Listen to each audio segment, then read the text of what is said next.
Beatriz que faz isso, ela já deve ter feito. Beatriz, por favor, indique se... Já tá. Já estou compartilhando. Todo mundo vendo? Sim. Bom, boa tarde a todos e todas. Eu cheguei aqui meio esbaforido, que eu estava, como todo mundo, saindo de uma reunião e entrando em outra, né?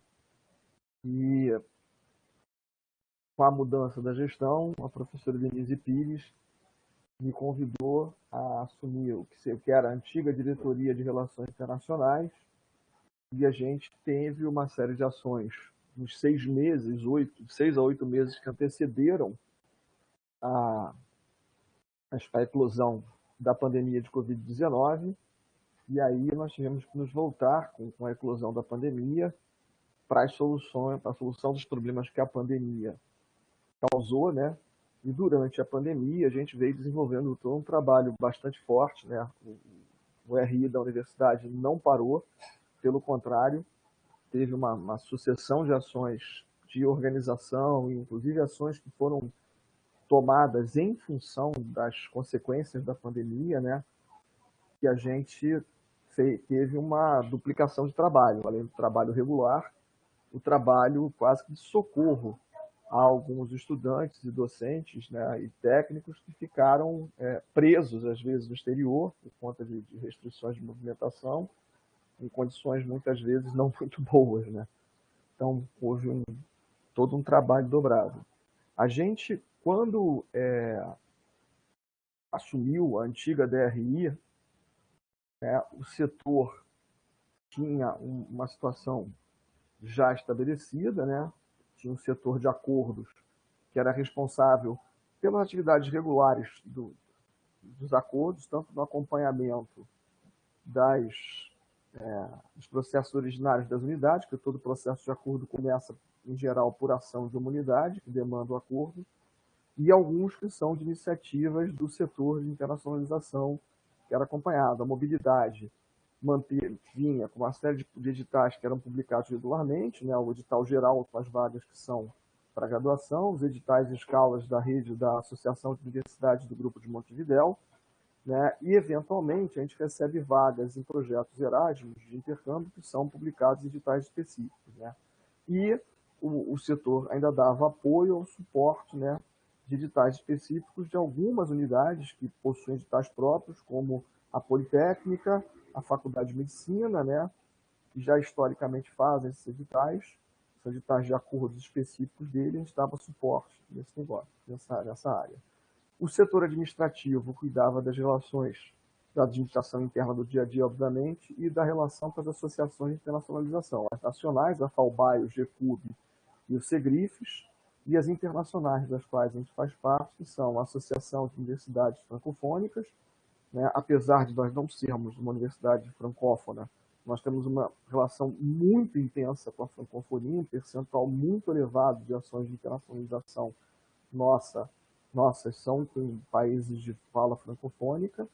A Associação de Universidades do Grupo de Montevidéu, que é uma associação que congrega universidades brasileiras, uruguaias, argentinas, paraguaias, bolivianas e chilenas, com a qual a gente tem uma atividade muito intensa.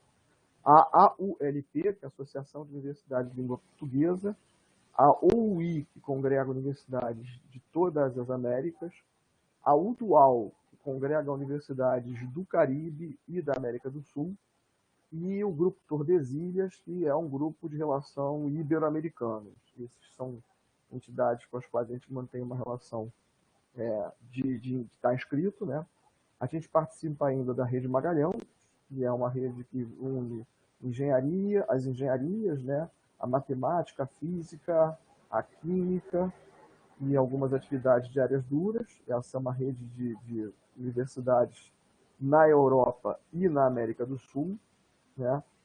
E, como eu disse, algumas unidades faziam seus editais e as mobilidades de pós-graduação seguiam os trâmites regulares através da PR2. Havia pouquíssima participação da internacionalização na interação com a pós-graduação. Bom, a gente encontrou no setor uma estrutura de funcionamento que era basicamente essa que está exposta aí, né? Você tinha o diretor de Relações Internacionais, um setor de acordos, a mobilidade, a parte administrativa, um servidor tratando da comunicação do setor, né, e 2 servidores tratando de traduções para toda a universidade. Um servidor tratava das traduções de inglês e espanhol, e uma servidora só de francês. E havia um conselho de relações internacionais que não se reunia há algum tempo, estava com várias portarias de nomeação dos membros defasadas, já vencidas, e tinha tido uma reunião, se eu não me engano, 2 reuniões no ano anterior a gente assumir, no período de 12 meses anteriores a gente assumir, estava meio desarticulado e foi estabelecido de uma maneira que a Secretaria dos Órgãos Colegiados me disse que não era institucional, que aquilo ali estava feito de uma maneira meio equivocada. Então, ouvindo o pessoal lá da Secretaria dos Órgãos Colegiados, a gente começou a tentar tratar a coisa de uma maneira mais dentro do que manda o Estatuto da UFRJ e buscou como primeira ação, já logo no começo, institucionalizar, né? Durante a pandemia, a gente teve uma série de ações que já resultaram, inclusive durante a pandemia, no surgimento da Superintendência Geral de Relações Internacionais, que é a estrutura hierárquica que o pessoal lá da SOC dizia que seria a mais correta de ser formalizada, né? Isso foi levado ao Consune, o Consune aprovou. O setor de acordo seguiu trabalhando nas atividades regulares, né? E passou a atuar nos processos, mais intensamente nos processos originários da própria superintendência, focado especialmente no apoio ao CAPES-Sprint da UFRJ, o que possibilitou uma interação muito maior com a PR2, né? O setor de mobilidade suspendeu a publicação de todos os editais regulares da diretoria e passou a dar suporte aos estudantes e servidores no estrangeiro. Nós tínhamos um grupo grande fora do Brasil e aos estrangeiros que estavam aqui, porque, inclusive, na véspera da suspensão das atividades, na semana anterior, nós recebemos mais de 60 estudantes italianos e franceses lá no setor, que chegavam para fazer os seus períodos de intercâmbio regularmente na nossa UFRJ. O administrativo, né, seguiu com as atribuições normais e somou esforços ao apoio brasileiros no estrangeiro e aos estrangeiros no Brasil. A Rede Magalhães, de início, suspendeu suas atividades. As unidades mantiveram apenas os editais que, se suspensos, resultariam no rompimento de acordos, que aqueles que a gente não tinha condição nenhuma de suspender. E aí isso exigiu um trabalho bastante complexo de acompanhamento das pessoas que iam, né? E a superintendência passou a atuar em conjunto com a PR2 no tocante aos aspectos de internacionalização da pós-graduação, também como com a PR1. Houve uma aproximação bem maior do que havia anteriormente com as 2 PRs que cuidam diretamente dos assuntos acadêmicos, e com a terceira PR acadêmica, a PR5, a gente tem iniciado uma série de atividades para internacionalizar também a extensão. Bom, uma primeira ação que a gente tomou no iniciozinho da gestão foi a criação da chamada coordenação acadêmica, onde hoje atua a professora Jennifer Lowe, lá do Carlos Chagas Filho, da Biofísica, né?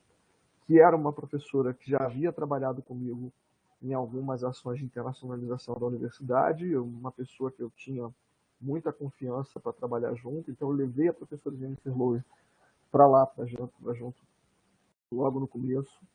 A gente já conseguiu que a Faculdade de Educação indicasse uma professora para exercer uma assessoria pedagógica, né? Então a gente tem a estrutura administrativa permaneceu mais ou menos a mesma, né? Tem a secretaria hoje, onde a gente recebeu um servidor novo vindo da PR4, que atua especificamente para secretariar o setor, né? A gente tem o setor de acordos ainda com a mesma estrutura, a mobilidade recebeu mais um servidor, né? O administrativo segue o mesmo conjunto, a comunicação e a tradução também, né? E a gente agora começa a montar, ainda com um grupo de servidores restrito, um setor de planejamento que vai trabalhar junto com a assessoria pedagógica. A gente pretende montar todo um acompanhamento dos acordos para a gente poder ter transparência e diagnose da materialização dos acordos, e isso vai influenciar em informação e transparência. A reunião que eu estava tendo um pouco antes era com o pessoal da Cordicom, porque a gente está retomando a reformulação do site por completo, para ele ser muito mais acessível, para as informações estarem muito mais transparentes e muito mais fáceis. A gente está produzindo material gráfico para que, quando a gente tenha missão no exterior, os professores possam ir, como normalmente isso é frequente em todas as universidades que nós recebemos, né, com o material impresso da universidade, com toda a informação para os parceiros internacionais, isso pelo menos em inglês, francês e espanhol. A gente está tentando fazer esse material todo em mais de uma língua, né? E a gente criou comissões, coordenações executivas e coordenações setoriais, que eu vou explicar um pouco mais para frente como funciona. E na medida em que se aprove uma política de internacionalização que está sendo preparada pelo antigo colegiado, né, pelo Conselho de Relações Internacionais, que foi reformulado, a gente vai apresentar ao CONSUNE. Essa política vai contemplar a criação de uma comissão permanente de política internacional, né, e uma comissão permanente de política linguística, que vão acompanhar exatamente os documentos que sairão do CONSUNE para aprovação da política de internacionalização e da política linguística. São comissões que vão ter uma formação bastante ampla, participação dos 3 segmentos da universidade, né, comissão que vão ter alguns membros natos, mas que vão ser em grande parte eleitas, e que vão congregar as pessoas que vão trabalhar exatamente, né, como o desenvolvimento dos documentos propostos se deu, se foram bem sucedidos ou não. Por outro lado, o que está ali embaixo, que a gente já implementou, são as coordenações executivas e as coordenações setoriais, que têm sido de grande valia, né? A gente implementou, né, a comissão, quer implementar a Comissão de Política Internacional, que vai ter por função exatamente elaborar as propostas destinadas aos colegiados superiores e, né, acompanhar a execução dessas propostas. Ela vai ter uma formação que vai envolver docentes, técnicos administrativos e discentes, para que os 3 segmentos do corpo social da universidade possam, né, ter ação efetiva sobre a formulação e o acompanhamento dessas políticas. Da mesma forma, a de política linguística vai ter o mesmo tipo de formação, né, e tem por objetivo elaborar uma política forte do ponto de vista linguístico. A Faculdade de Letras já tinha, antes da nossa chegada à gestão, um documento aprovado por sua congregação. Esse documento estava, na verdade, parado dentro da antiga DRI. Eu desconheço a razão porque ele foi arquivado lá. Era uma política que estava encaminhada ao CONSUNE, o CONSUNE enviou a DRI para a DRI dar um parecer e foi arquivado lá, como se não tivesse que se fazer nada. Assim que eu soube da situação, eu desarquivei o processo, dei um parecer, reencaminhei ao CONSUNE, o parecer foi completamente de acordo com o que está proposto pela Faculdade de Letras, né? E a gente tem a intenção de fazer uma política linguística de larga escala na universidade que permita um incremento muito grande no ensino de idiomas para todos os segmentos, né? A gente acredita que a internacionalização só se fará a partir do momento que a gente deixe de ser uma universidade que é fundamentalmente monoglota nas suas atividades e possa ser uma universidade onde todo servidor, seja ele docente ou técnico, todo discente, tenha domínio de pelo menos 2 idiomas, um domínio realmente substancial, para que a gente possa ter atividades de internacionalização que necessariamente vão envolver outros idiomas. Como a Faculdade de Letras propõe, a gente também acredita que esse domínio de idiomas ele deva ser multicultural, plural. A gente não pode focar exclusivamente no domínio do idioma inglês. Por mais que o idioma inglês tenha relevância e importância no mundo hoje, ele não é o único idioma a ser ensinado. Como eu já falei, a gente tem uma quantidade de ações com a francofonia extremamente grande, então o idioma francês é de suma importância. A gente tem uma relação muito pouco explorada com o nosso próprio continente, onde todos os outros países praticamente falam espanhol. Então, o domínio da língua espanhola é fundamental para que a gente tenha uma melhoria da internacionalização da UFRJ, porque para muitos estudantes, uma viagem de internacionalização ao continente europeu é algo impensável se for puxar pela própria família, mas uma viagem a um país como Chile, a Argentina, né, a Colômbia, onde a gente tem academias de muita qualidade, especialmente na Argentina, eu conheço bem a universidade, o meio acadêmico argentino, eu tenho relações estreitas com a academia argentina, né? São viagens muito mais viáveis do ponto de vista econômico e, para isso, há necessidade de domínio espanhol.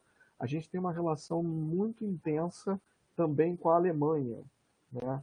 Dentro do continente europeu, é um dos países que mais se destaca. A gente tem uma relação forte com a Itália, então a gente está tentando prever uma pluralidade de ensino linguístico que abranja fundamentalmente o inglês, o espanhol, o francês, o alemão, o italiano e o mandarim, porque a gente também tem uma relação intensa com as universidades chinesas, hoje materializada muito mais pelas pesquisas, mas há um manifesto desejo de universidades chinesas de reforçar o intercâmbio de estudantes de graduação e as condições que eles nos oferecem para que nossos estudantes possam ir fazer intercâmbio na China são excelentes. O problema é que nós não temos condições de dar reciprocidade. Isso está sendo trabalhado pela equipe da atual gestão para que a gente possa vir a atender essa demanda das universidades chinesas e intensificar. Há também já um contato forte com algumas universidades japonesas e com fundações, né, da diplomacia japonesa, para que a gente também intensifique a relação com o Japão, assim como há com universidades australianas e neozelandesas. Então, a gente está tentando tirar o eixo da internacionalização, que hoje está muito concentrado, né, em Portugal, Espanha, França e Alemanha, e ampliar esse eixo, aprofundando, diversificando ele na Europa, né, e procurando países de língua inglesa com os quais a gente consiga ter uma relação de reciprocidade no não pagamento de taxas que nos permita uma intensificação das relações, porque o grande problema com o Reino Unido, especificamente com os Estados Unidos, que são os dois maiores países de língua inglesa, e mesmo com a parte anglofônica do Canadá, é que as universidades lá atendem a um outro regime, são universidades privadas, e, em geral, as taxas são completamente irreais para a realidade socioeconômica dos nossos estudantes e pesquisadores, né? Porque, inclusive, conversava há pouco com o professor do IFIX que me relatava que a cobrança de taxas para o pós-doutoramento, né, numa universidade de língua inglesa foi uma coisa surpreendente para ele, que ele ficou realmente assim, meio de queixo caído, né? A gente instaurou, com a ajuda das decanias e das direções dos centros, dos campos externos, uma coordenação executiva em cada decania e em cada campus externo. A gente hoje tem esse grupo de 8 coordenadores já consolidado, já agindo na capilarização das informações da internacionalização, já buscando uma maior relação com com as unidades acadêmicas que estão nos centros e nos campos, né, nos campi. E nas unidades acadêmicas a gente ainda encontra uma diversidade muito grande de estruturas em termos de internacionalização.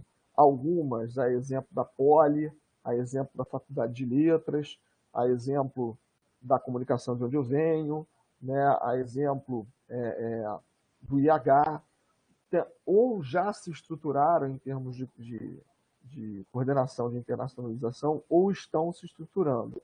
Há mais de um modelo, né? Eu costumo dar sempre como referência o modelo da Diretoria Adjunta de Relações Internacionais da Escola Politécnica, que é, de longe, o mais bem sucedido, né? A coordenação de relações internacionais da Faculdade de Medicina também é muito bem sucedida, mas o próprio pessoal da medicina diz que se baseou no modelo da Poli.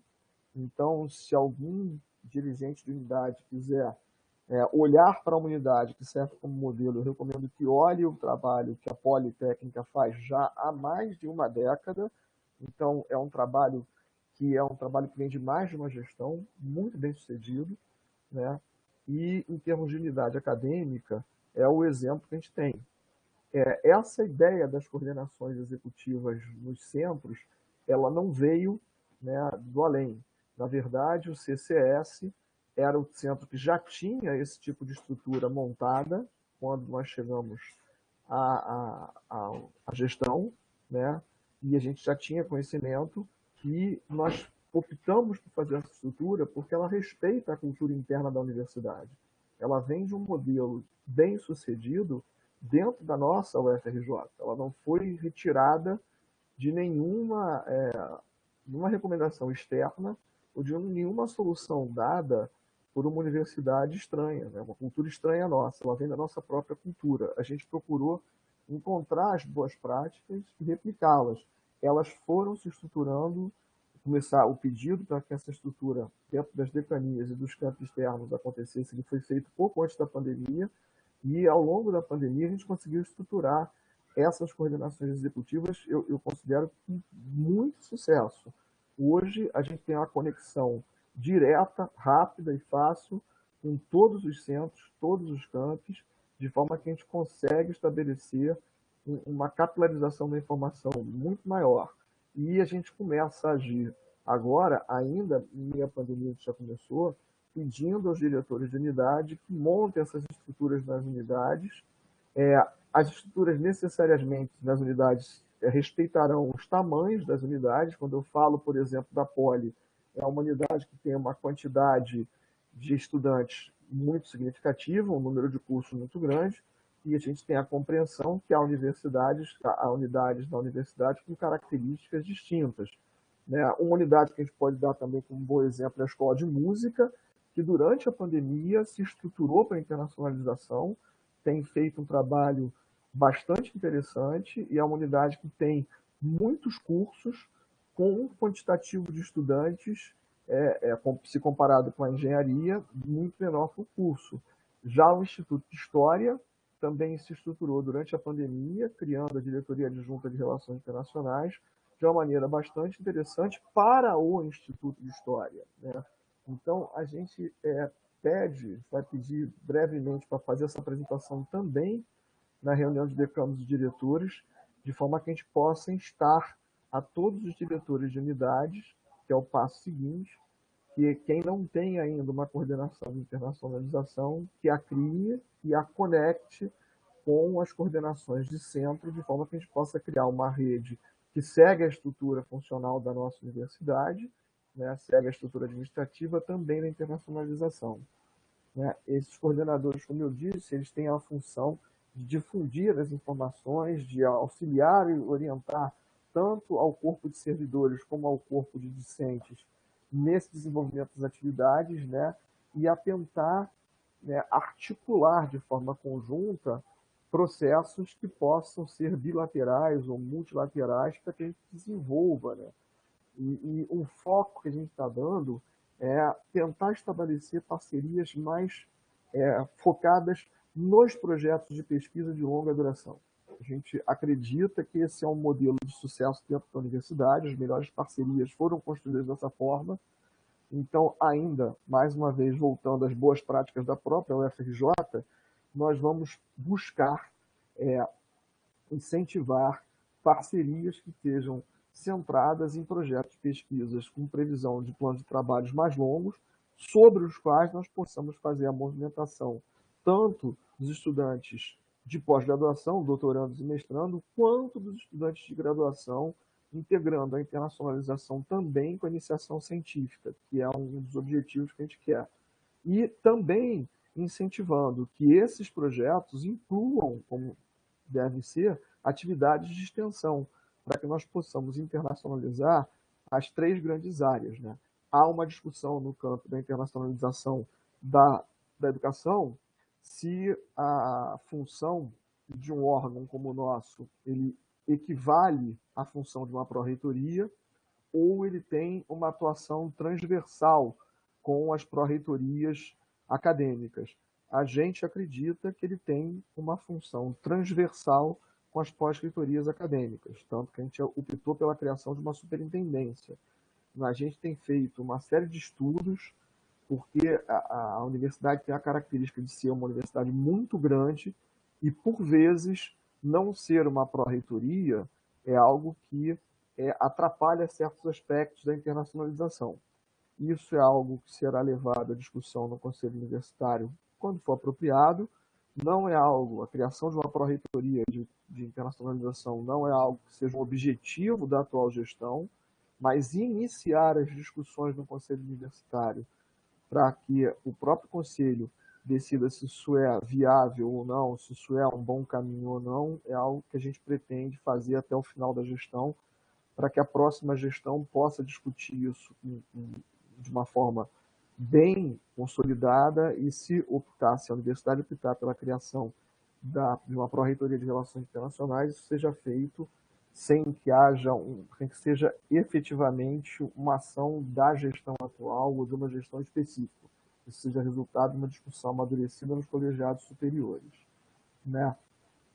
A gente também criou coordenações setoriais, que são chamadas coordenações geopolíticas. Essas são as que já estão implantadas. A gente hoje tem uma equipe de coordenação de RI com a França, que é composta pelos professores Pierre Ohayon, da FAC, Bruno Capron, da EQ, e Mohamed El-Haji, da ECO. São 3 professores nativos de fala francesa e que estão começando a interagir com o CNRS, com os órgãos do Consulado da Diplomacia Francesa, para facilitar. A gente tem previsão de ainda esse mês fazer uma primeira reunião deles, né, com a diplomacia francesa. Essa reunião foi adiada porque houve uma troca de pessoas no Consulado da França do Rio de Janeiro, o que travou uma série de ações junto ao Consulado francês. A gente tem uma coordenação de relações internacionais com a Alemanha, que hoje é exercida pela professora Mônica Freitas, do Senabio, né, que é uma ex-bolsista da Fundação Alexander von Humboldt. Ela era a embaixadora da Fundação Alexander von Humboldt aqui no Brasil, né? Hoje é o professor Marcelo, eu estou me esquecendo sobre o nome do Marcelo, que está nessa função, professor da Faculdade Nacional de Direito, né? Ele tem agido em coordenação com a professora Mônica, e nós temos conseguido avanços bastante fortes com a DAAD, com a DFG, inclusive na obtenção de bolsas nos nossos estudantes. Há uma coordenação de relações internacionais com a região do Báltico, que é exercida pela professora Letícia Galuzzi. Letícia é de uma unidade do CCMN, que eu agora não me recordo qual. Do NCE. Do NCE, obrigado. Né? Letícia tem sido bem ativa. A gente teve uma reunião ontem com o embaixador da Finlândia, que foi bastante produtiva. Ela teve, na sequência, numa atividade do consulado russo aqui do Rio de Janeiro, né? Ela está promovendo um evento que vai envolver universidades parceiras da Noruega, Suécia, Dinamarca, Polônia,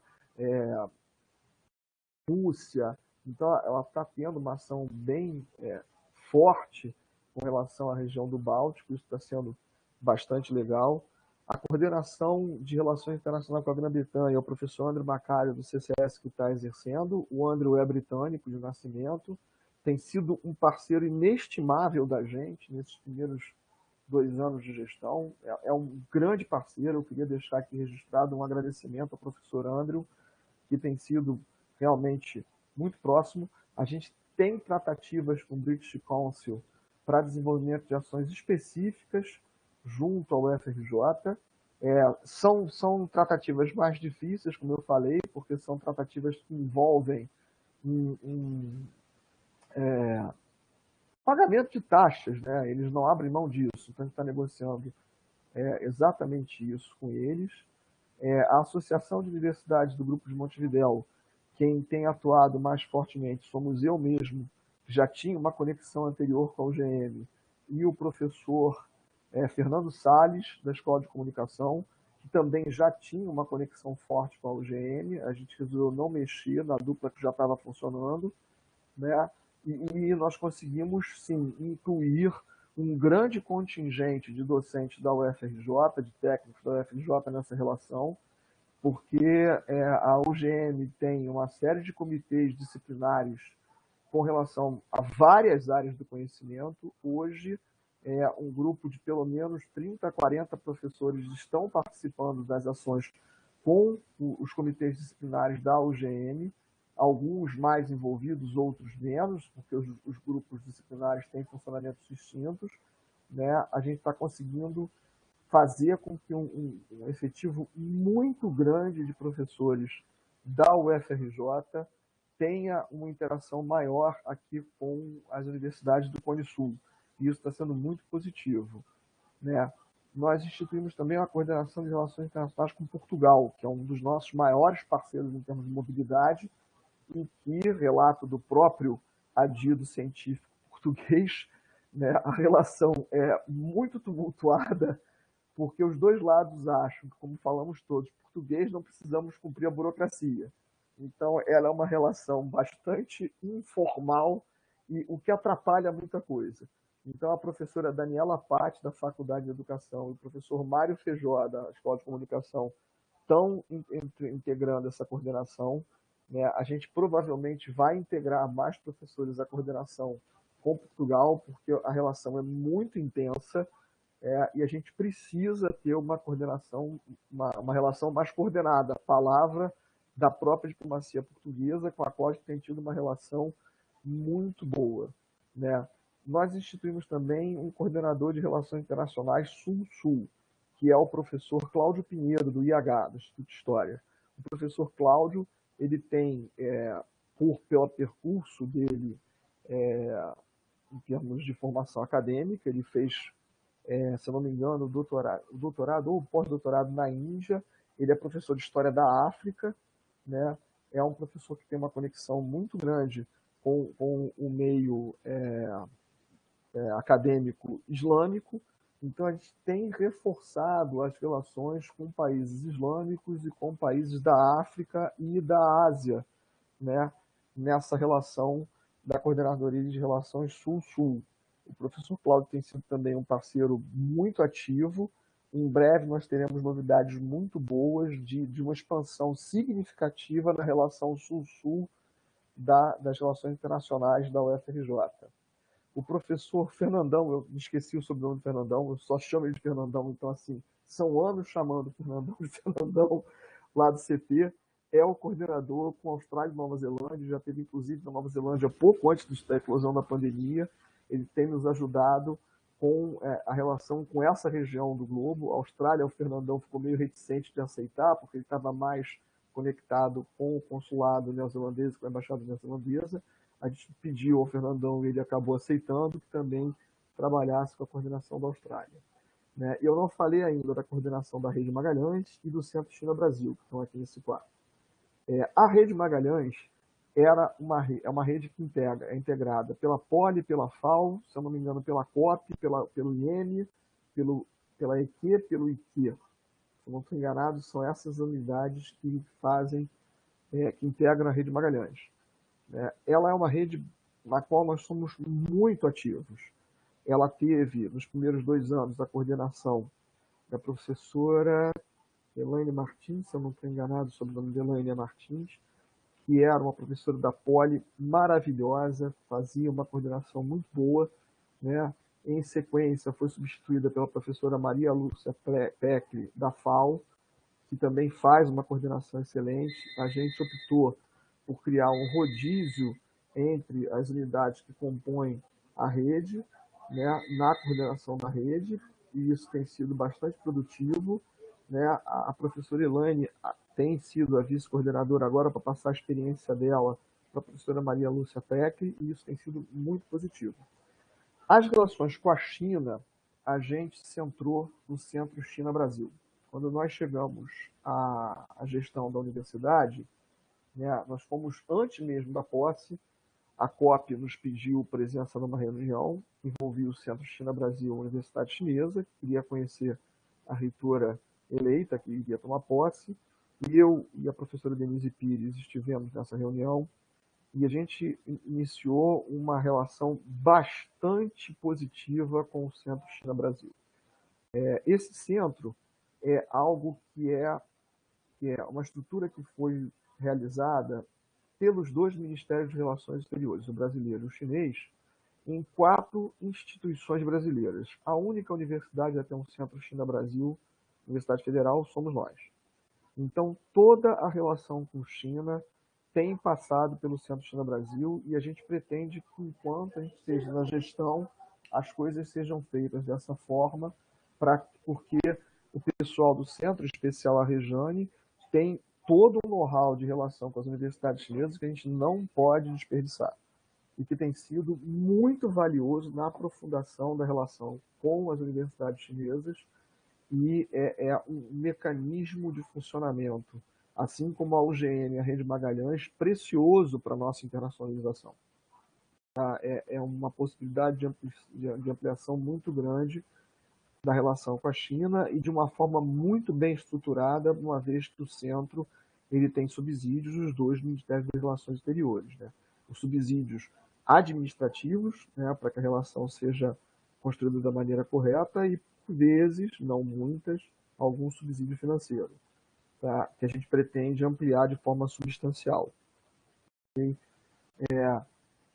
Esses coordenadores setoriais trabalham basicamente naquilo que os coordenadores executivos trabalham nas unidades, né? Só que eles fazem essa relação com os serviços diplomáticos.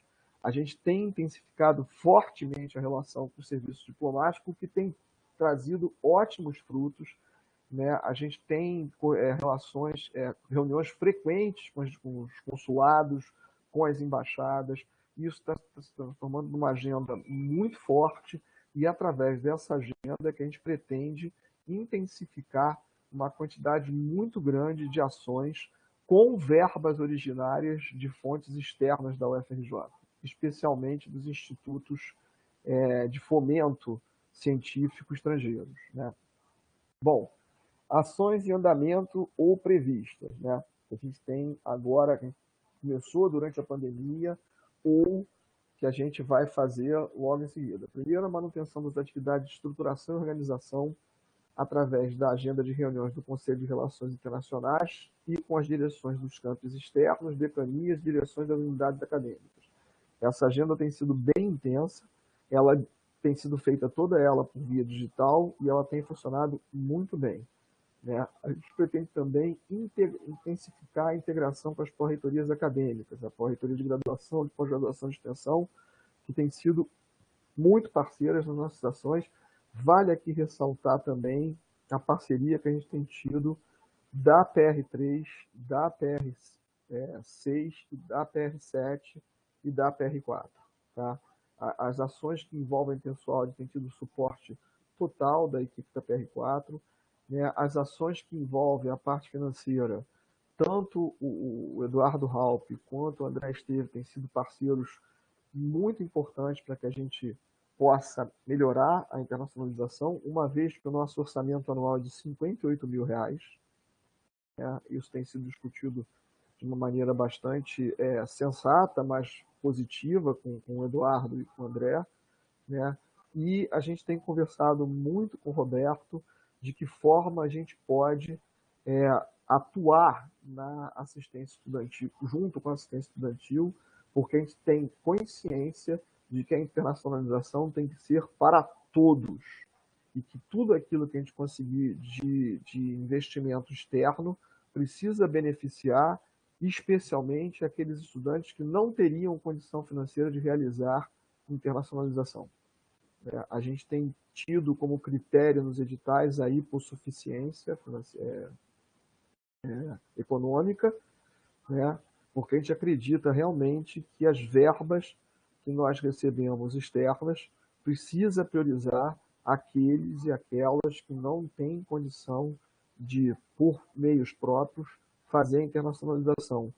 Alguns casos que a gente já conseguiu são extremamente bem-sucedidos. Os estudantes que vão têm uma atuação que orgulha a gente no que tange a internacionalização da UFRJ, Por enquanto, nós conseguimos muito pouca coisa, são fundamentalmente as bolsas que o Banco Santander nos tem ofertado, algumas bolsas de projeto Erasmus que a gente tem posto como condição aí por suficiência econômica, e a gente tem visto, conversado com o Roberto, meios de ampliar as ações de assistência estudantil também na internacionalização, né? A gente tem feito, né, a gente tem criado, está criando, na verdade, procedimento padrão para aprovação dos editais de mobilidade no SEG e no CEPEG. A gente passou agora pela primeira submissão de um edital a um colegiado superior, que foi feita com o SEG. É importante ressaltar que havia uma completa desinstitucionalização dos editais. Os editais eram feitos exclusivamente pela DRI, sem que fossem passados pelo crivo de SEG, CEPEG e CEL. É importantíssimo que isso aconteça, na visão nossa, né? É muito importante que o SEG, o CEPEG e o CEL tenham um crivo sobre os editais, porque assim a gente se sente muito mais seguro e com felicidade nossa, as primeiras discussões no SEG foram extremamente frutíferas, né? Surgiram questões novas que a gente vai trabalhar na internacionalização, questões que a gente não pôde resolver de imediato no primeiro edital, mas que já levantaram linhas de ação para os próximos, né? A gente está tendo uma retomada progressiva agora da publicação dos editais de mobilidade estudantil a partir do final desse ano, com previsão da efetivação das mobilidades para março e abril de 2022, isso condicionado às orientações do GT Covid da UFRJ. A gente também tem atuado sempre com o ouvido atento às recomendações do GT Covid, né? E a interlocução com o GT é muito fácil, a gente tem tido isso. Retomada das ações para a expansão da internacionalização por parte da superintendência. Isso inclui uma parceria com a professora Terezinha Marta, né, lá do CCS, para uma ampliação das ações do Centro de Saúde do Viajante. Eu acho que eu estou falando do nome certo do projeto de Terezinha, que é um projeto que é fundamental para que os nossos estudantes, técnicos e docentes possam viajar devidamente preparados para as condições sanitárias dos países para os quais vão, que são distintas da gente, para que não ocorra, por exemplo, que já ocorreu mais de uma vez, né, de algum estudante, técnico ou docente ser impedido de viajar por falta de vacinação, né? Então, isso é parte da tomada da expansão das ações, passa por isso, né? A gente criou um setor de projetos de internacionalização. Nós temos 2 servidores, o Guilherme Antunes e o João Pai do Céu, esqueci o sobrenome do João, que são formados em RI, que tem tido uma atuação, assim. Outra coisa que eu gostaria de ressaltar aqui é que a equipe da superintendência, a equipe de servidores, tem sido extremamente engajada e muito ativa nos projetos, estão comprando a briga e estão caindo dentro junto com a gente. Isso tem sido uma alegria muito grande, né? Como eu falei, há uma proposição de modificação do orçamento de internacionalização. A gente pediu um percentual e não um valor fixo, porque não dá para fazer internacionalização com valor que não é de R$1 por estudante da universidade. 58 mil reais não tem R$1 sequer por cabeça, né? Se a gente for considerar ainda o corpo de técnicos administrativos e docentes, é pior ainda a relação, né, de investimento. E internacionalização exige investimento em uma série de coisas. Tanto a internacionalização em casa, que é a que a gente pôde fazer até agora, nesses meses de pandemia, quanto a internacionalização com as parceiras estrangeiras, né? A gente tem elaborado ações culturais e linguísticas em cooperação com diversos serviços diplomáticos e institutos oficiais, Instituto Camões, Goethe, Cervantes, né? A gente tem tido uma aproximação grande desses mecanismos de difusão da cultura de vários países estrangeiros. Tem sido bastante positiva essa aproximação, né? A gente tem tentado o estreitamento da relação com o setor educacional do Ministério das Relações Exteriores, tem tido algumas respostas. A gente vai começar uma série de ações no sentido do fortalecimento do Instituto Machado de Assis, com ações em conjunto com o Ministério da Educação e o Ministério das Relações Exteriores. O Instituto Machado de Assis é o nosso equivalente ao Instituto Camões em Portugal, ao Goethe na Alemanha, ao Cervantes na Itália. A gente acha que é de fundamental importância que a UFRJ seja ativa e tem a participação muito forte no fortalecimento do Instituto Machado de Assis, né? A gente tem intensificado a assinatura de acordo com instituições estrangeiras para a obtenção de financiamento para ações de mobilidade de estudantes e servidores, né, tanto os técnicos quanto os docentes. E essa relação, muitas vezes, surge de demandas de estudantes com instituições com as quais a gente não tem contato, né? Um exemplo frequente é uma fundação espanhola que é localizada no norte da Espanha, eu não estou me lembrando aqui o nome dela, que nem o próprio Instituto Cervantes nos conseguiu contato com ele. Ele tem tentado, mas tem sido infrutífero. Ela abre uma chamada de bolsas anuais, faz a coisa com um grau de autonomia que para a gente inviabiliza a relação, porque a gente não tem um acordo com eles que protejam os nossos estudantes. E todo ano, quando eles abrem o edital, chove e-mail de estudante pedindo para que a gente assine os documentos dessa Fundação Botim, né, da Fundação Botim, lembrei o nome da fundação, só que a Fundação Botim não nos respondeu até agora. A gente está pedindo apoio da diplomacia espanhola para fazer esse contato, e o cônsul, o senhor Luís Covarrubias, tem tentado intermediar esse contato, mas nem mesmo o consulado espanhol aqui no Rio de Janeiro está conseguindo facilidade, né? A gente tem, nesse momento, o Conselho de Relações Internacionais elaborando uma proposta de política de internacionalização, que vai ser apresentada ao Consune. Esse documento tem sido discutido com representação de todos as decanias e campos, né? Todos os servidores que estão lá representados.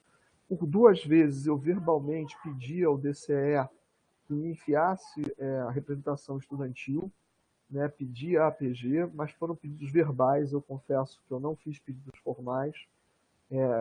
Com excesso de trabalho, a gente acaba, né, quando a gente encontra alguém do DCE, quando a gente está com alguém da APG, a gente pede e a gente acaba perdendo, porque senão na sequência isso acaba se apagando, né?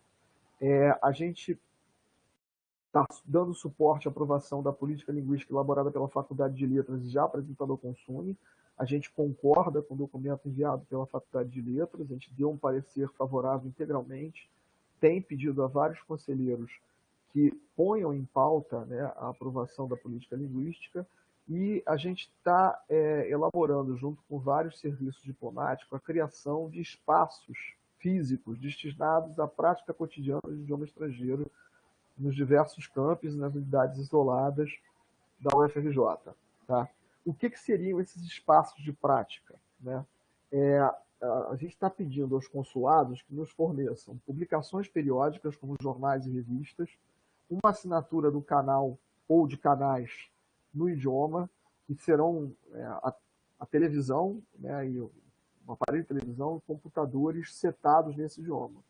E as unidades e decanias estão buscando espaços físicos onde a gente possa instalar uma pequena sala, onde ali dentro tudo será direcionado para aquele idioma.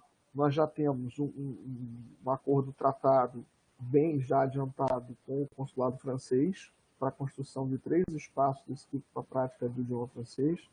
O Instituto Goethe já manifestou interesse em fazer o mesmo com a língua alemã. O Instituto Cervantes também manifestou interesse em fazer o mesmo com a língua espanhola, né? A gente está tentando conseguir do British Council o mesmo apoio, para que nós tenhamos também para a língua inglesa, e estamos iniciando tratativas com a Fundação Nikkei para o japonês, né? Essa tratativa ficou um pouco desarticulada, porque a professora Rika Agino, da Faculdade de Letras, que era a pessoa que tinha mais contato com o Instituto Nikkei, saiu para fazer um doutorado, né? E isso meio que desarticulou o nosso contato com o Instituto Nikkei, mas a gente vai reassumir. Bom, em linhas gerais, creio eu, esse tour de force que a gente apresentou aqui de forma sintética, que a gente tem de ações relativas à internacionalização, né? E agora a gente... Vou ligar aqui a câmera. Não sou exatamente, não estou trajado como habitualmente vocês me encontram na universidade, né, de paletó e gravata, porque Hoje eu estou em home office, então eu estou mais à vontade, né? Mas podem ter certeza que se eu for chamado para algum evento, eu vou aparecer devidamente trajado, como manda a etiqueta da área de internacionalização, e eu estou aqui disponível para perguntas que sejam apresentadas, gente. Obrigada, Maurinho. Vamos ver as perguntas aqui. Por enquanto, tem um Guilherme dizendo que muito consistente e coerente as atividades que você relatou, dando parabéns. Obrigado, Guilherme. Ainda não tem nenhuma pergunta.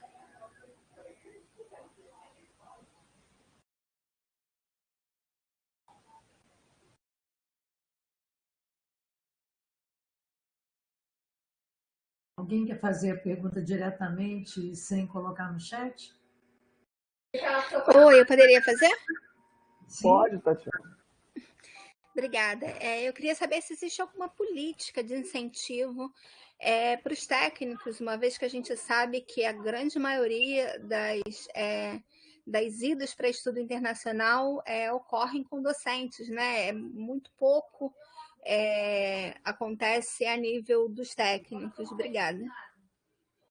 Tatiane, olha só, isso é uma preocupação minha desde o início, né? A gente tem uma preocupação muito grande porque sem os técnicos não se faz internacionalização. Isso é algo que eu tenho muito claro. A equipe de técnicos lá da DRI, a própria equipe da DRI, tem uma série de lapsos na sua capacitação, que a gente tem discutido com a PR4, um projeto específico de capacitação dos técnicos para a internacionalização. Que começaria pelos técnicos da DRI, que é desculpe eu chamar DRI sempre que a gente habituou, né? Lá do setor, né? A gente está tentando desenvolver, junto com a Luzia, a equipe da PR4, um programa de ensino de idiomas para os técnicos que estejam trabalhando na internacionalização, né? Eu tenho batalhado para que o edital Escala Gestores, que é um edital específico para técnicos administrativos no âmbito da UGM, que a gente oferte vagas para os técnicos no âmbito da UGM já. Então, assim, a gente tem uma preocupação, sim, bastante forte na internacionalização do corpo de técnicos administrativos, porque a gente tem a exata percepção que sem a participação dos técnicos, a gente não vai ter uma internacionalização bem feita.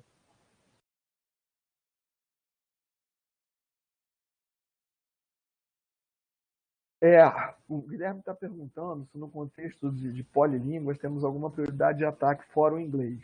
Tem constante com França, alunos de Cutela, América Latina, alunos de Cutela, Baudelaire, por exemplo.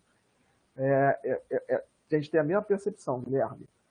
Francês e espanhol são vitais para a nossa internacionalização.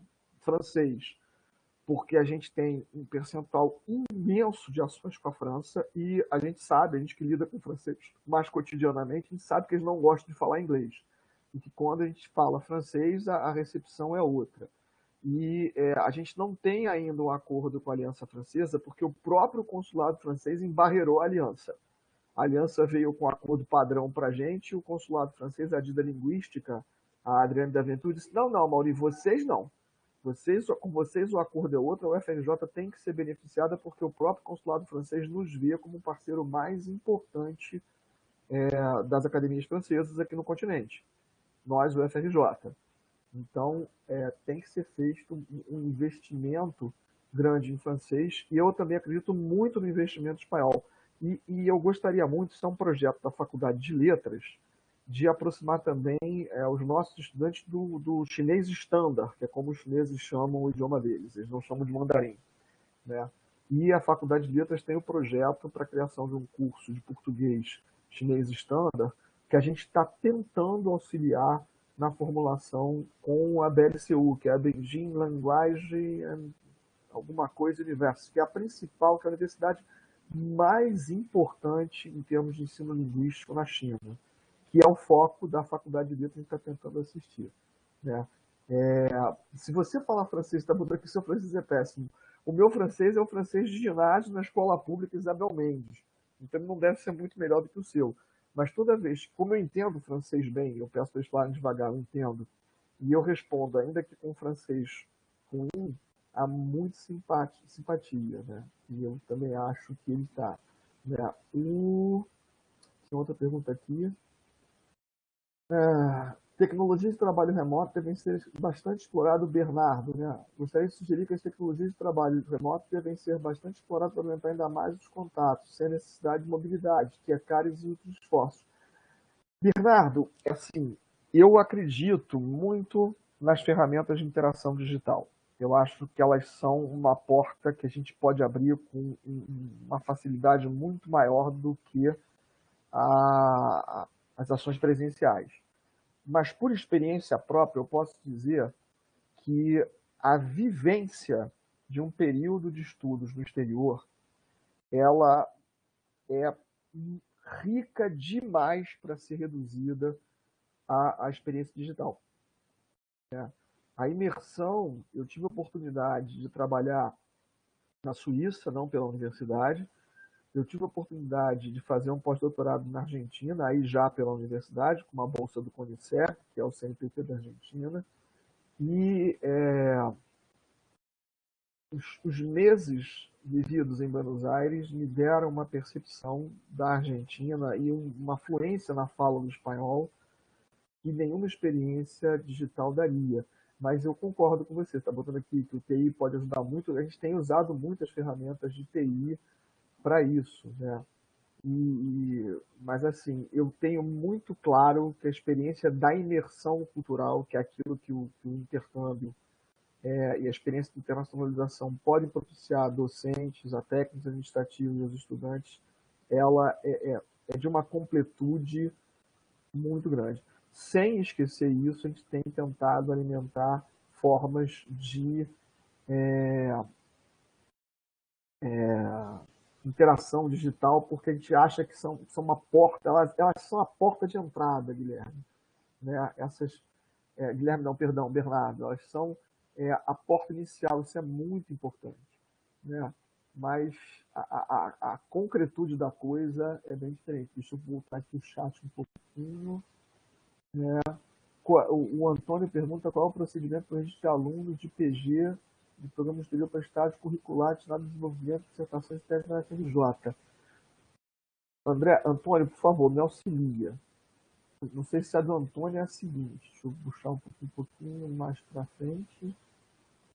A Mauri, que ajuda, Mauri? Quero, assim, com o chat, Maria de Fátima. Eu vi que você começou a ler o chat, eu fiquei quietinha aqui, mas vamos lá.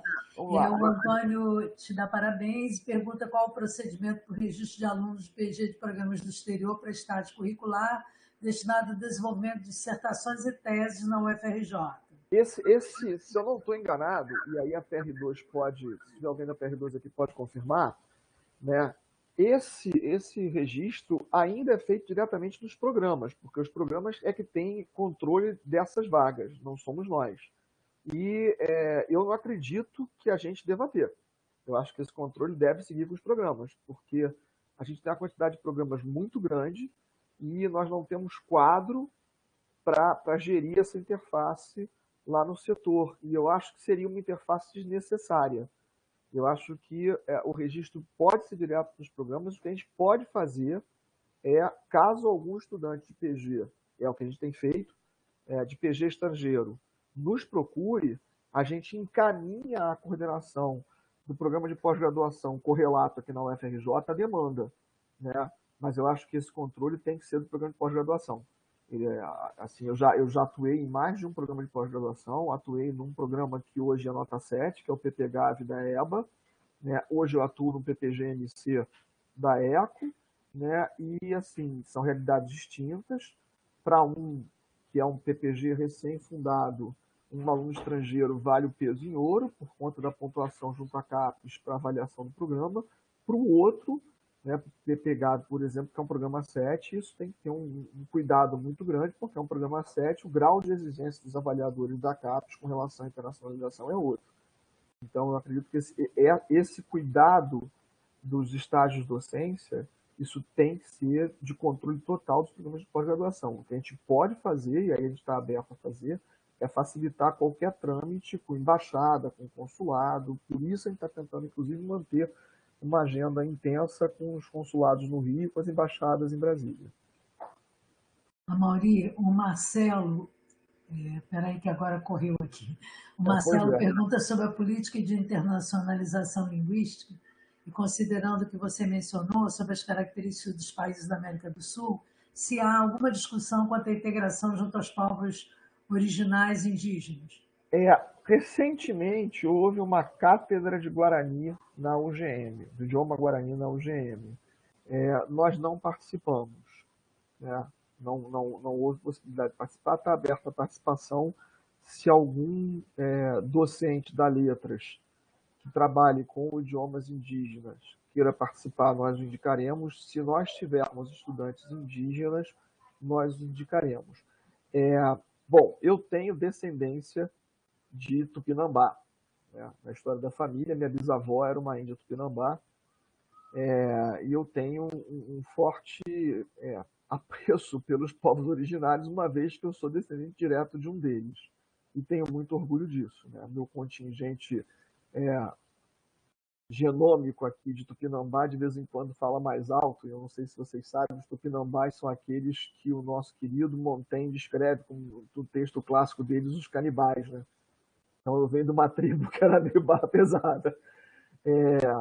E assim, eu acho que a gente tem que recuperar, sim, esse contato com os povos originais. Eu acho que a gente tem que fazer da universidade um lugar de acolhimento. Eu não entendo os idiomas dos povos originais como idiomas estrangeiros. Eu acho que eles são idiomas nacionais, tanto quanto o português. Eu acho que isso é uma percepção que a gente precisa mudar. E eu acho que a preservação dos principais troncos linguísticos dos idiomas nativos é uma questão fundamental para a cultura brasileira, né? Se alguém tiver qualquer interlocução que seja com entidades indígenas, a internacionalização da UFRJ está pronta a agir em conjunto, mas assim, e aí é uma crença minha com relação a isso. Eu não acho que um idioma como o Tupi, como o Gê, como o Guarani sejam idiomas estrangeiros. Eles são idiomas brasileiros, mais até do que o português, né? São idiomas nativos daqui, com os quais a gente tem que ter um cuidado, um carinho muito grande, né? Seria um prazer fazer, por exemplo, uma série de publicações bilíngues nesses idiomas, com português também, para difundir esses idiomas dentro da universidade. Eu acho que meu Deus, deu branco no nome do professor que está à frente da editora da UFRJ, também abraçaria esse tipo de projeto, né? E aí difundir isso, fazendo talvez uma edição trilingue, com tupi, português e inglês, ou tupi, o português e francês, tupi, o guarani, o português e o espanhol, para a gente poder difundir com os parceiros estrangeiros, seria uma ação muito bacana. Podemos integrar a PR5 nessa história, né? É uma ação de extensão que envolve internacionalização, letras, né? Entidades externas representativas das populações indígenas aqui do estado. Seria bastante, eu acho que seria uma ação muito legal e a gente pode dar suporte, né? Não sei se eu respondi a sua pergunta, mas eu acho que a integração com os povos originais aqui da América é fundamental.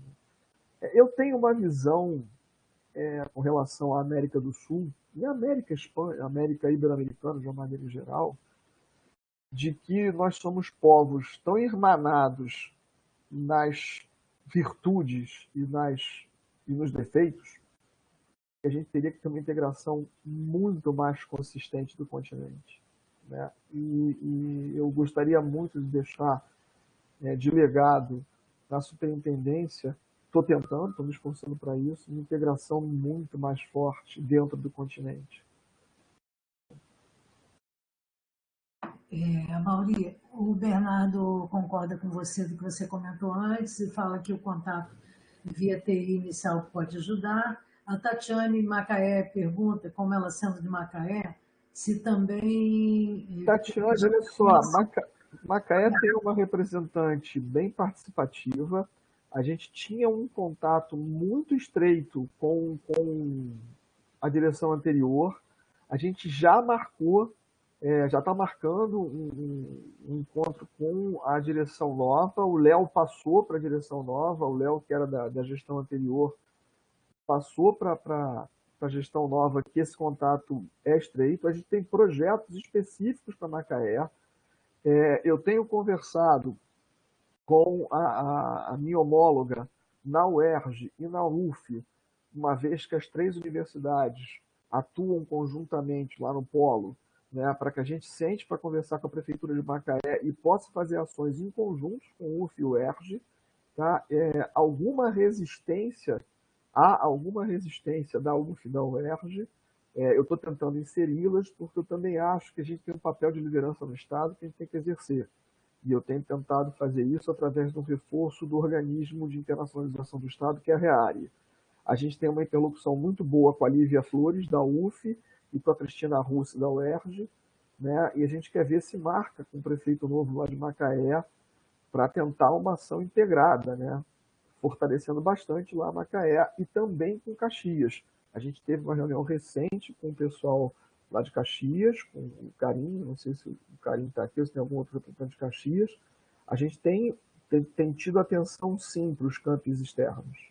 A gente não tem olhado só a cidade do Rio de Janeiro, assim como a gente tem tido atenção para as unidades isoladas dentro do Rio de Janeiro, né? A Escola Maneri, a Escola de Música, né?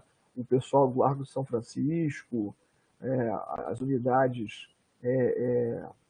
gente, eu estou esquecendo alguém. Valongo.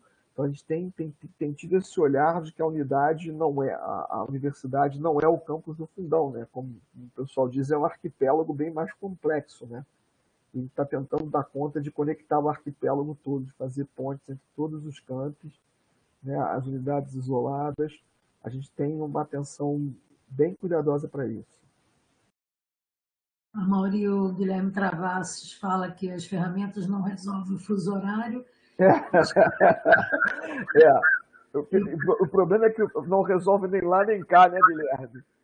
Outro dia, às vezes, eu trabalho em mais de um fuso horário e é comum e frequente que o telefone já fica no silencioso, porque eu recebo ligações de madrugada do pessoal de fora que se esquece que o fuso horário existe. Então, depois da terceira acordada no meio da madrugada, eu aprendi a andar com o telefone no silencioso. Ele diz que a experiência indica, a experiência dele, que iniciar processos colaborativos por ferramentas e tentar manter não tem muita chance de prosperar. E faz uma pergunta: qual foi sua percepção do impacto do CapSprint frente às ações de colaboração internacional para os PPGs da UFRJ? Se mudou o status quo de todos ou foi mais benéfico para os PPGs de perfil mais inicial na CAPES?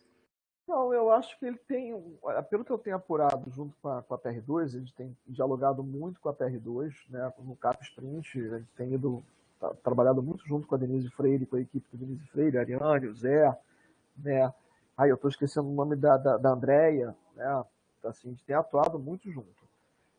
A percepção que eu tenho é que isso foi meio difuso. Há PPGs que estão ainda com nota 5, né? Os de 4 não puderam entrar, que estão aproveitando muito o CapSprint, há PPGs de nota 7 que estão aproveitando pouco e vice-versa, né? Isso depende muito de como a coordenação do PPG tratou e está tratando o CapSprint, né? A gente tem, por exemplo, uma ação do CapSprint, a gente conversou muito, eu, Denise e a Andréia, a gente pegou as 10 universidades com as quais a gente fez mais ações e a gente está fazendo acordos reitoria a reitoria. Por quê? Porque quando a gente faz um acordo reitoria a reitoria, inclui todas as unidades da UFRJ. Ou seja, as ações pulverizadas do CapSprint nas distintas unidades da UFRJ, que envolvem, por exemplo, Paris-Saclay, no que a gente tiver um acordo com Paris-Saclay, reitoria, todas estão cobertas nesse acordo. Eu peguei Paris-Saclay porque foi o primeiro nome que me veio à cabeça. Então, por exemplo, vamos fazer um acordo desse tipo com a Universidade de Lisboa, com a Universidade Nova de Lisboa, que são duas universidades distintas, com Porto a gente já tem, né? Com Ghent, na Holanda, com Lille, na França, com, se eu não me engano, Madrid, a Carlos III, né? E com a Autônoma da Catalunha, porque você tem muitas ações pulverizadas de várias unidades com essas universidades. Então, a gente está dando início a acordos mais gerais. E eu acho que o proveito do CapSprint ele vai variar de programa em programa, ele depende muito da ação do programa, como é que ela foi articulada, independente da nota. Pelo menos é isso que eu tenho observado. né? Olha, o Marcelo agradece você a resposta. Além dos idiomas no território nacional, também me referi a outros povos indígenas de outros países, por isso mencionei a internacionalização. Além de colegas da Faculdade de Letras, o Museu Nacional também tem estudantes e docentes em línguas indígenas, Muito bom. a antropologia social e mestrado profissional em línguas indígenas. Então, ele só faz esse comentário. Cara, então olha só, o pessoal do museu está sofrendo muito nesse momento por conta do que aconteceu com o incêndio, né?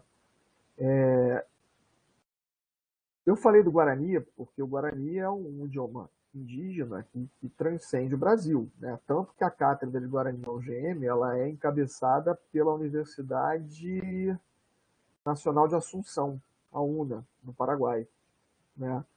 Eu tenho consciência disso. Só que a gente tem alguns troncos linguísticos indígenas que são típicos do Brasil. E se a gente puder juntar o pessoal do Museu Nacional, a gente, num esforço de internacionalizar esses idiomas, a gente está completamente aberto, Marcelo, né? Eu acho que é um trabalho muito importante ser feito, né? E eu tenho um apreço enorme pelas culturas originárias, porque, como eu disse, eu sou descendente de uma delas, né? E descendente da forma como a maioria dos descendentes que não estão nas comunidades que restaram foram, né? Minha bisavó foi raptada, literalmente, pelo meu bisavô, que laçou ela no meio do mato e batizou e casou. Ele queria uma esposa, ele era um escravo forro, ele não queria comprar uma escrava para alforriar e casar, ele foi ao meio do mato e laçou uma indígena, né? E essa história de violência com os indígenas, e com as indígenas em especial, essa história da minha família do século XIX, não é nem assim lá do início da colonização, né? Ela é uma história bastante triste, né? E que a gente não pode esquecer jamais. Eu fui lembrado por um aluno indígena no PPG e eu atuo, porque eu sempre contei essa história do ponto de vista com uma distância muito grande, né? Contava essa história com uma naturalidade muito grande. E ela me perguntou se eu tinha pensado algum dia em como a minha bisavó se sentiu ao ser laçada pelo meu bisavô e afastada de toda a família, né? E foi ali que eu passei por uma reflexão mais apurada acerca desse tipo de situação. E eu sempre tive orgulho, né, de ter essa história na família, assim, de ser descendente de indígena. E foi uma estudante indígena do PPG que eu atuo que me chamou a atenção para isso, né? Eu acho que a gente precisa ter essa sensibilidade mais apurada para os povos originários da América Latina inteira, né? Eu vejo alguns países nos quais a integração das populações indígenas ao cotidiano, né, assim, é tão dramática quanto aqui no Brasil, na Argentina é o caso, né? A integração das populações indígenas foram praticamente exterminadas na chamada Campanha do Deserto, pelo general Roca, né? No Chile também houve movimentos de extermínio, mas há uma resistência maior dos indígenas.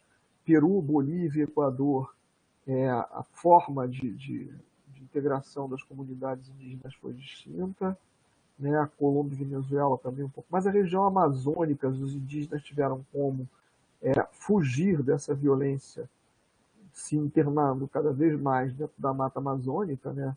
E isso fez com que nós tivéssemos ainda hoje populações indígenas isoladas dentro da floresta amazônica, que devem ser tratadas com todo o carinho e cuidado que o contato com outra civilização exige, inclusive do ponto de vista sanitário, né?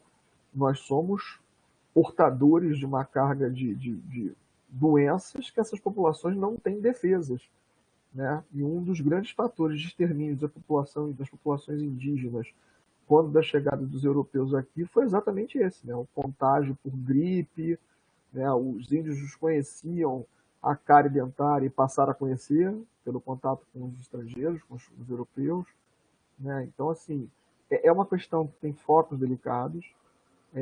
A gente está na superintendência aberta a participar de tudo aquilo que envolver as populações originárias da América Latina. E em breve, se Deus quiser, a gente vai ter uma novidade boa com relação a esse tipo de temática.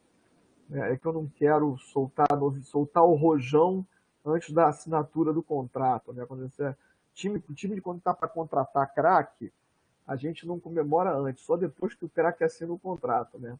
Então, eu estou esperando o contrato estar assinado para fazer um anúncio bem bacana com relação a algo nesse campo, né? Das populações originárias, das populações, né, que formaram o Brasil. Tá? Amaury, você contou sua história aí, e o Guilherme está contando um pouco da dele aqui no chat, dizendo que minha bisavó era indígena, porém do Chile. Meu bisavô foi em missão militar para a Terra do Fogo e a trouxe com ele, não me cobre detalhes. Muito interessante isso, e que o nome dela era Guilhermina Gimenez, origem do próprio nome dele, do Guilherme, né? A minha bisavó foi batizada com o brilhante nome de Maria da Silva. Então, Amaury, eu acho que se a gente não tiver mais perguntas, eu passo para você fazer suas considerações finais, passar para o Fred, que ele chegou, ele estava em outra reunião, e ele também poder falar um pouco, né? Então, Amaury, você quer complementar alguma coisa? Bom, gente, nós temos feito um esforço muito grande, né, o corpo de servidores da atual superintendência, tanto eu quanto os professores que se somaram, a Jennifer desde a minha chegada, porque a Jennifer foi comigo para a coordenação acadêmica, agora a professora Rosana Hering, da Faculdade de Educação, por indicação da professora Maria Moanes, vai se juntar a nós como assessora pedagógica, né? Ela não fez isso porque ela está com alguns problemas familiares nesse momento da pandemia, né? Os professores que têm participado como coordenadores geopolíticos ou coordenadores, os técnicos também que têm participado como coordenadores de internacionalização junto às decanias, há técnicos nessa função, né?